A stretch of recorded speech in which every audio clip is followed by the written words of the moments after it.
happen? So finishing is taking your completed whiskey and doing something extra to it.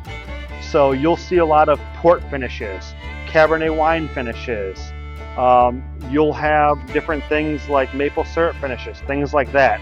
So those are a lot of distilleries' secondary finish, because the original finish is the oak barrel finish, and it's going into a second barrel to get a secondary finish, which is a secondary flavor. Well, for us, our secondary flavors or finishes are different wood finishes. So over here, when they come over to this wall, this is a lot of our third finishes. So we have stuff like things sitting inside of a blueberry cider barrel. We have some of our Christmas whiskey inside of different spices barrels. We have some apple cider casks, some rum cider barrels. We got some wine barrels that have been sitting in the back. And then even on the big barrel wall back here, you'll see that there's a bunch of maple syrup barrels, honey barrels, peach barrels, more red wine barrels, things like that, some single malts.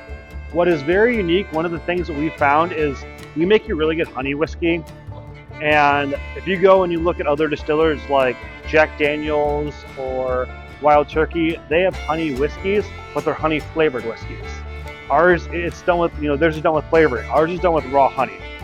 One thing we realized as to why a lot of big distilleries do not use raw honey and do traditional honey finishes is honey itself absorbs moisture out of the wood, therefore the barrels will start leaking.